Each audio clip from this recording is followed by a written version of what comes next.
Bonjour à tous. Bonjour les enfants. Bonjour aux parents. C'était bien cette semaine? C'était les Qui aime les vacances? Les parents?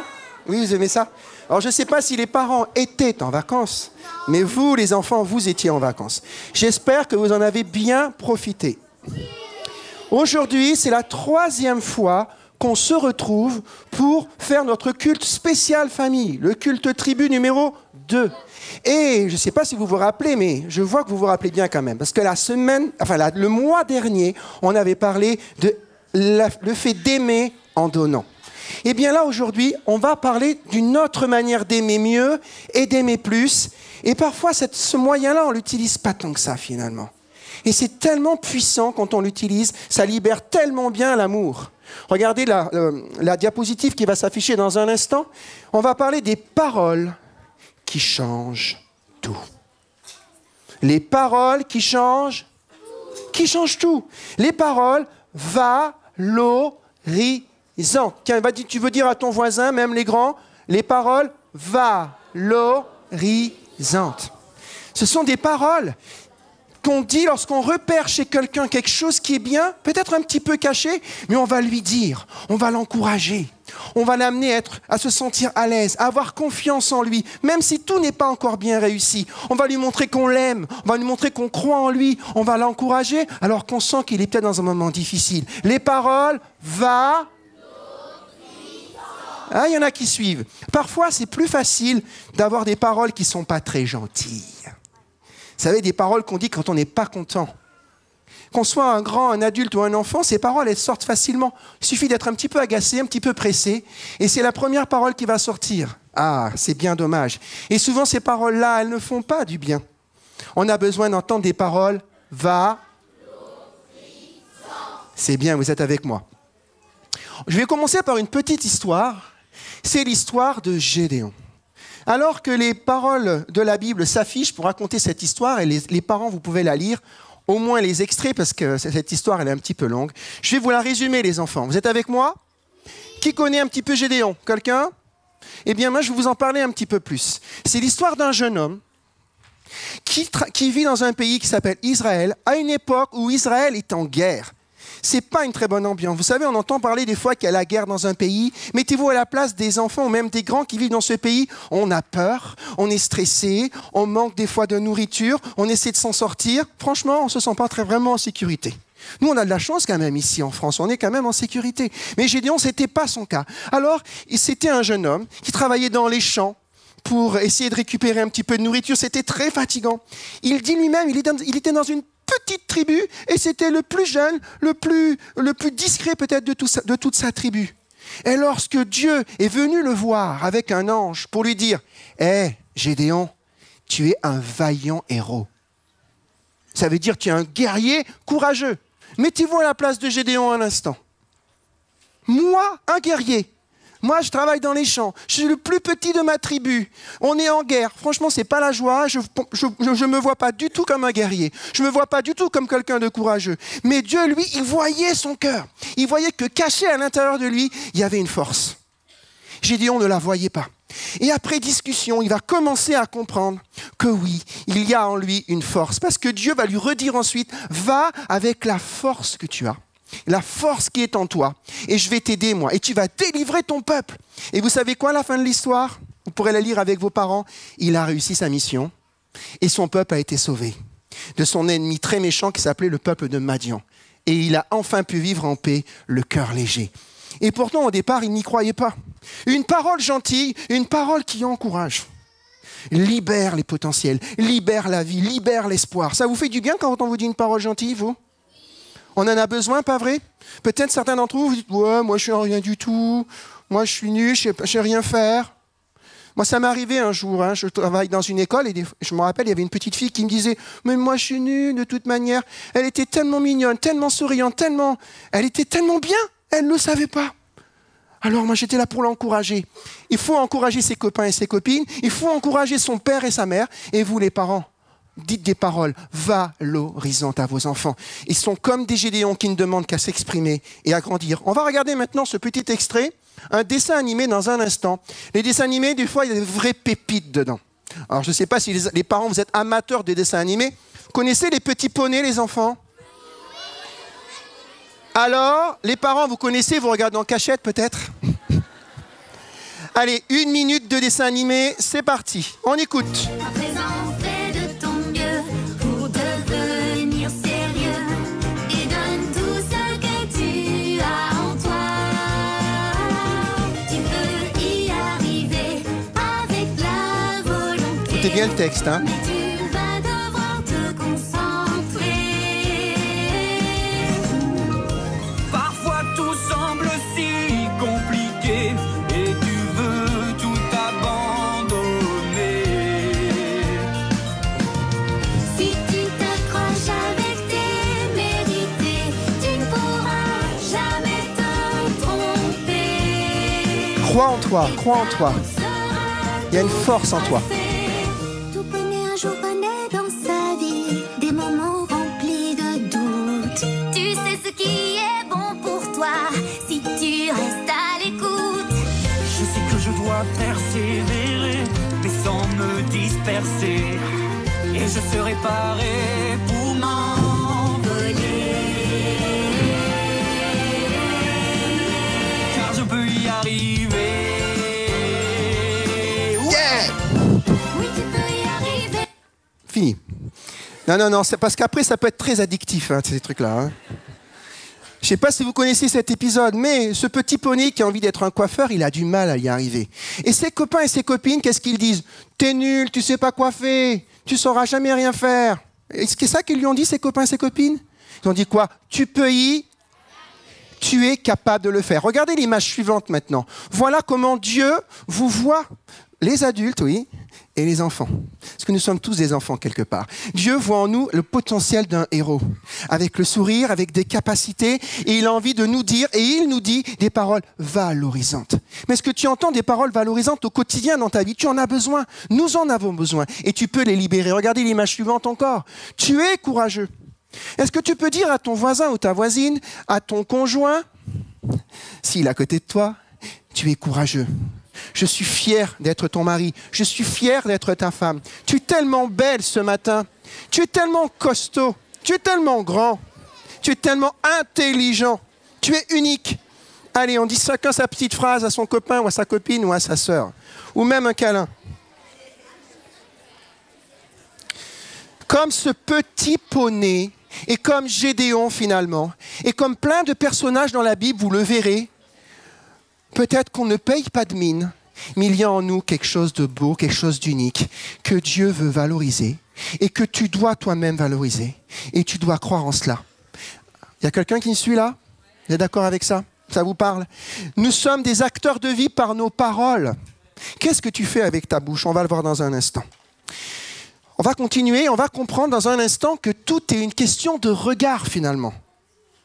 Une question de regard. Comment je regarde la situation? Je vois le verre à moitié vide, je le vois à moitié plein. Là est toute la différence. Tout est une question de regard.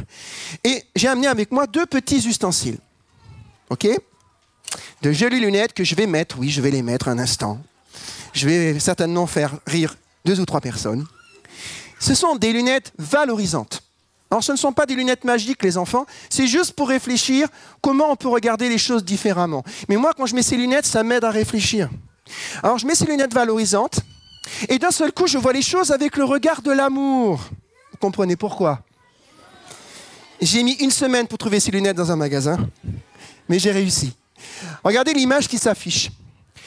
On peut voir les choses de 2 manières sur ces 2 images. Le petit Mathieu et la petite Sophie. Alors, je ne vais pas mettre mes lunettes valorisantes pendant un instant. Et mon porte-voix qui bénit, j'allais l'oublier. Bénir, ça veut dire du bien. Et avec ce porte-voix, j'assume que je dis du bien dans un instant. Mathieu, mais t'es monté sur le rondin, je t'avais dit de ne pas monter sur ce rondin. Tu vas te faire mal, descends. Mais tu n'en fais qu'à ta tête tout le temps. Vraiment, tu m'énerves. Descends tout de suite, on y va. Je mets mes lunettes valorisantes un instant. Je prends un peu de recul. Voilà. Merci, merci. Attention, je ne sais pas ce que ça va donner. Ah, ça marche pas mal. Mathieu, qu'est-ce que tu es grand sur ce rondin et tu es monté tout seul. Que tu es costaud. On peut l'applaudir. J'enlève mes lunettes. Oh, Sophie, tu t'es cassé le bras la semaine dernière. Bon, elle a déjà enlevé son plâtre. Tu vas pas recommencer, tu es vraiment trop folle. Arrête, tu n'en fais qu'à ta tête, tu sautes dans tous les sens, tu vas te faire mal, tu me fais peur, arrête. Deuxième possibilité. Je mets mes lunettes valorisantes. Voilà, ça vous amuse, hein, profitez-en. Je prends mon porte-voix qui dit du bien. Ah, Sophie, vraiment, quelle sportive tu es. Tu sautes super haut. Bon, fais attention quand même. Et tu sais faire le grand écart en sautant. Ah ben moi, je ne sais pas le faire. Tu pourras m'apprendre. Deux manières de concevoir les choses. Bien sûr, on peut avoir un petit peu peur, mais on ne va pas lui transmettre nos peurs et on va l'encourager. Dernière image, je voudrais aussi m'adresser aux parents. Oui, mesdames, certainement quelque chose monte en vous en cet instant. Mais vous ne connaissez pas l'histoire de ce monsieur, il a beaucoup travaillé, il est fatigué. Et il veut s'arrêter juste quelques minutes pour voir le résumé du match de foot Real PSG. Je mets mes lunettes, je ne mets pas mes lunettes valorisantes, qu'est-ce que je pourrais dire? Encore devant la télé? Et moi, je fais quoi pendant ce temps-là? Mais tu ne penses qu'à toi, regarde tout ce qu'il y a à faire un petit peu. Je mets mes lunettes valorisantes, à double foyer pour le coup, et je dis... Ah, mon chéri, écoute, je sais, tu as certainement dû avoir une journée hyper difficile.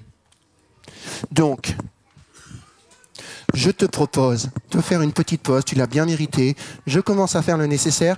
Et toi, tu pourras coucher les enfants peut-être tout à l'heure. Profites-en. Waouh!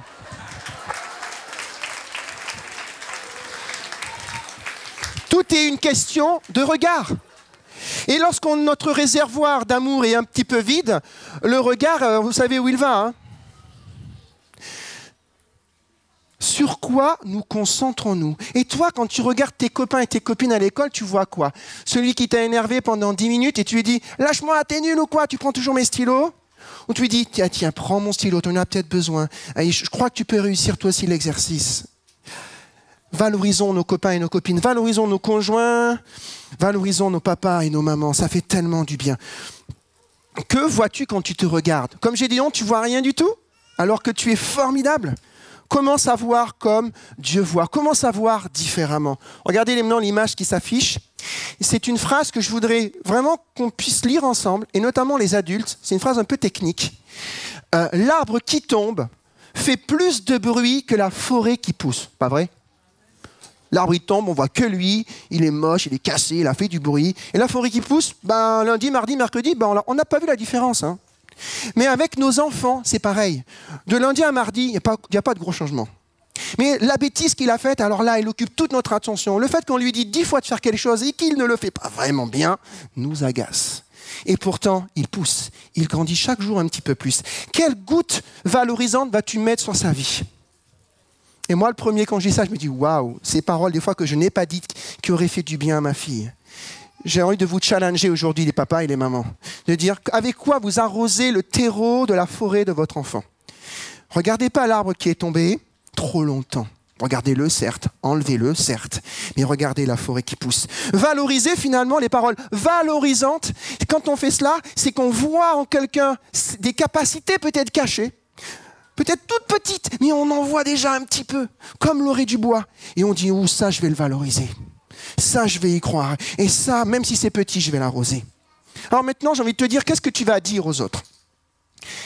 Regarde ce passage de la Bible. La mort et la vie sont au pouvoir de la langue. Comprenez bien, les enfants. Je ne parle pas forcément de la vraie mort, mais je parle de tout ce qui nous rend tristes. Alors que la vie, c'est tout ce qui peut nous rendre heureux, nous faire grandir. Qu'est-ce qu'on va choisir de dire? C'est un choix. C'est un choix maintenant, vous les enfants et vous les grands, de dire qu'est-ce que je vais dire à partir d'aujourd'hui? Qu'est-ce qui va joncher le paysage sonore de ma vie? Qu'est-ce qui va sortir de ma bouche? Quel parchemin je vais écrire avec mes mots? Ça sera des belles paroles? Ce sera des paroles qui vont être négatives ou carrément une page blanche qui ne servira à rien finalement. On continue. Regardez la diapositive suivante. J'ai entendu ça il y a quelques jours, je me suis dit, tiens, il faut que je le mette quelque part. une parole négative équivaut à 10 paroles positives. Eh bien, purée, les amis, c'est pas facile. Moi, je me souviens plus des paroles négatives de mon père que des paroles positives. J'ai même l'impression qu'il n'en a pas dites. Et j'imagine qu'il a dû en dire quelques-unes. Mais ces paroles négatives étaient tellement comme des bombes. Si vous arrivez d'avoir un papa et une maman qui dit une parole un peu dure, un peu méchante, et là, du coup, ça vous rend triste. Et vous y pensez longtemps. Et pourtant, ils vous aiment, vous savez. C'est seulement qu'ils n'avaient pas pris avec eux ce jour-là les lunettes valorisantes. Ça nous arrive à tous. Une parole négative, il en faudra 10 positives pour contrebalancer. Il est temps de remplir notre carquois de flèches positives et de les envoyer autour de nous, d'aimer, d'encourager, de repérer le potentiel, de ne pas regarder l'arbre qui s'écroule dans la forêt. Continuons, regardez maintenant ce qui s'affiche. Finalement, on prend conscience que pour bien y arriver, tout va partir du cœur. Parce que si ton réservoir est vide, si ton cœur est tout vide, tout rikiki, ça va être dur. Regardez le verset qui s'affiche. La Bible le dit très bien et c'est Jésus qui dit ça. Jésus, c'était un grand penseur de son temps, mais plus que cela. C'était Dieu fait homme pour nous donner l'amour, pour nous donner l'espoir. C'est de l'abondance du cœur que la bouche parle. C'est de l'abondance du cœur que la bouche... Donc pour que ta bouche, elle dise des choses gentilles, il faut que ton cœur soit rempli d'amour. Mais si ton cœur est tout vide, c'est dur d'aimer. Le cœur, c'est un peu comme ça, regardez. C'est un peu comme ce ballon. Si ton cœur, il est tout vide, il est tout rikiki, est-ce qu'il peut donner de l'air à quelqu'un? Non. Imaginons que l'air, c'est comme de l'amour. Je vais remplir le cœur d'amour. Vous êtes prêts?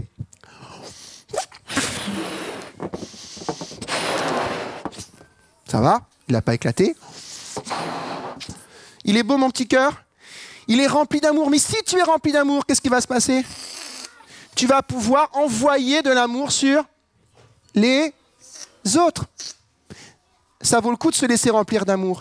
Je voudrais vous dire aujourd'hui que le premier maillon de l'amour, nous sommes tous des maillons d'amour si on le veut, mais le premier maillon de l'amour, et le passage s'affiche, Dieu a tant aimé le monde, la suivante, qu'il a donné son Fils unique afin que quiconque croit en lui ne périsse pas, mais qu'il ait la vie éternelle.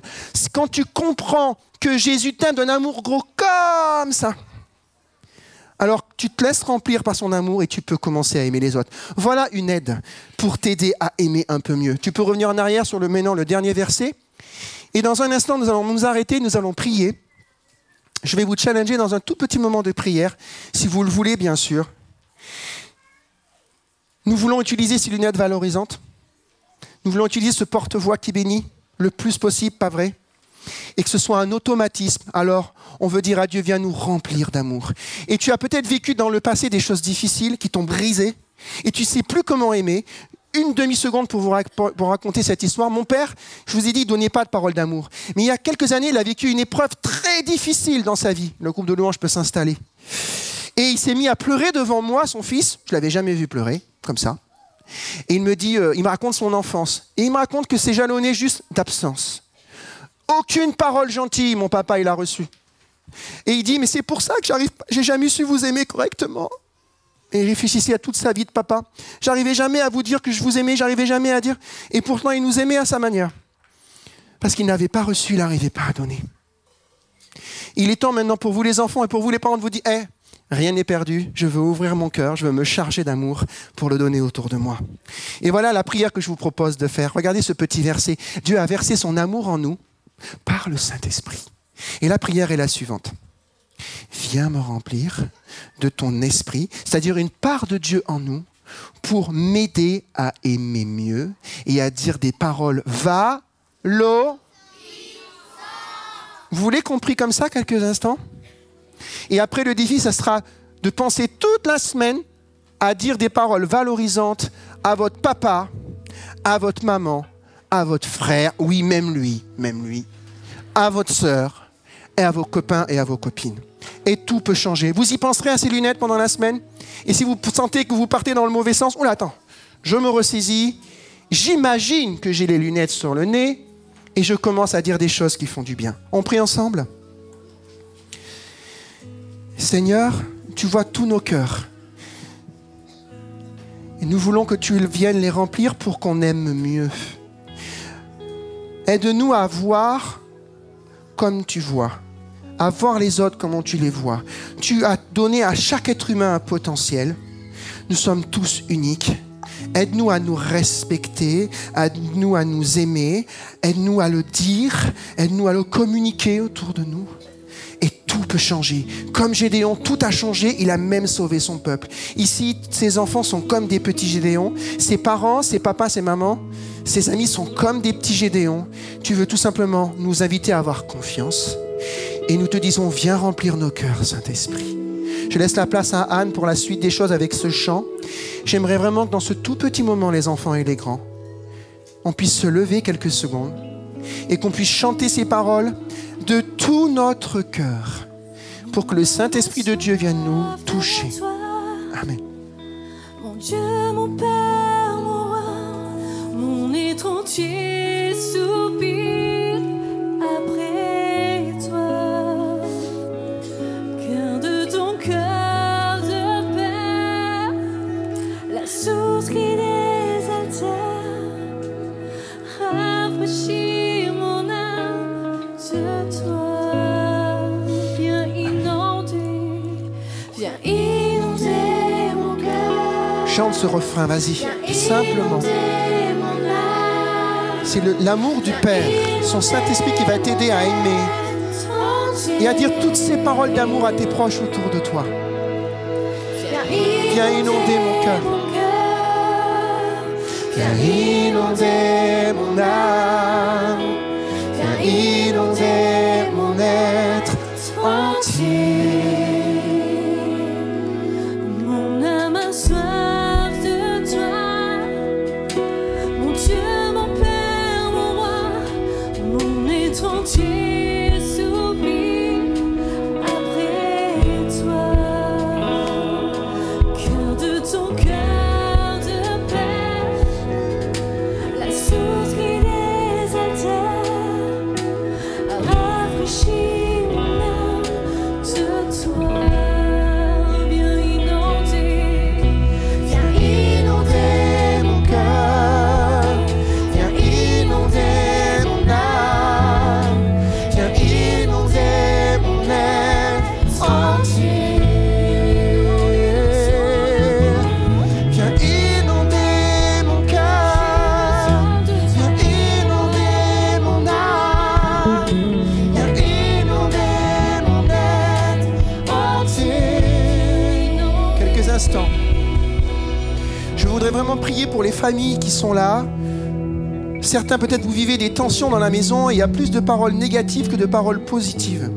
Mais maintenant, ça pourrait être comme le jour d'un changement dans votre vie familiale, qui pourrait dire on bascule des paroles négatives aux paroles positives. On décide de voir le verre à moitié plein et plus à moitié vide.